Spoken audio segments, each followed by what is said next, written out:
तर संपादकांनी नेहमी शक्य तितकं कमी बोलावं, अल्पाक्षरी असावं पण आशयगर्भ बोलावं असा नियम आहे. त्यामुळे त्यांनी जेव्हा सांगितलं तेव्हा मला अंदाज आला की आपला नंबर लागणार आहे, म्हणून मी तोही वेळ वाचवला, आधीच येऊन उभा राहिलो. या पुस्तकाच्या बाबतीत मी तुम्हा सगळ्यांना माणिकताईंचं मोठेपण सांगणार नाहीये. याचं कारण ते कन्व्हर्टिंग द ऑलरेडी कन्व्हर्टेड असं स्वरूप राहील. त्यामुळे तुमच्यासमोर ते मोठेपण सादर करण्याची मला तशी गरज वाटत नाही. मी या पुस्तकाच्या निमित्ताने काही ओळी लिहिलेल्या आहेत, तेवढ्या फक्त तुमच्या पुढे सादर करतो. या पुस्तकामध्ये शोभाताईंनी स्पॉटलाईट जरी माणिक वर्मांवर टाकलेला असला तरी फुटलाईटच्या प्रकाशामध्ये त्यांनी एक बहुरंगी इंद्रधनुष्य या परिवाराचं सगळं उभं केलेलं आहे. त्यामुळे या सगळ्या परिवाराचंच चित्र हे या पुस्तकातनं उभं राहिलेलं आहे. आणि हा परिवार कसा आहे तर कला वैभवी रमून जाई समस्त हा परिवार, कला वैभवी रमून जाई समस्त हा परिवार, सरस्वतीच्या कंठी जणू हा शोभतसे मणिहार. हे चरित्र हे आता सांगितलं तसं राजहंसच्या बाबतीत अत्यंत आगळं वेगळं आमच्या चरित्र दालनामध्ये समृद्ध भर टाकणारं आहे, यात वादच नाही.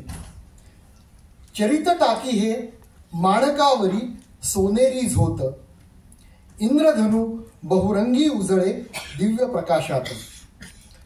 आणि हे बहुरंगी इंद्रधनुष्य हे या परिवाराचं कसं आहे तर रंगमंचीचा अभिनय अथवा असो गीतमंची.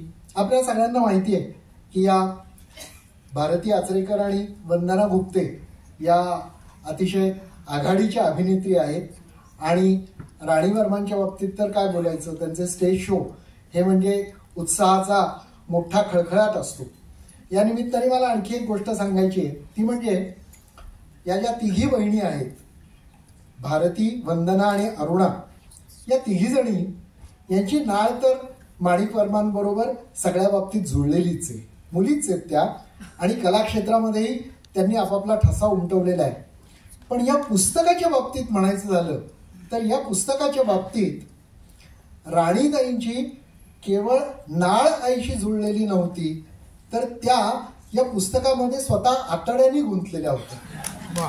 या पुस्तकाच्या अगदी सुरुवातीच्या क्षणापासून ते आत्ता हे प्रकाशन होईपर्यंत इतक्या वेळेला त्यांनी इतक्या पद्धतीने सर्व बाबतीत मदत केलेली आहे. म्हणजे छायाचित्र असोत, चित्र असोत, आता त्यांनी उल्लेख केला ते QR कोड असोत, या सगळ्या बाबतीत त्यांची अतिशय बहुमोल मदत झाली. त्याबद्दल मी राजहंस प्रकाशनातर्फे त्यांचे विशेष आभार मानतो.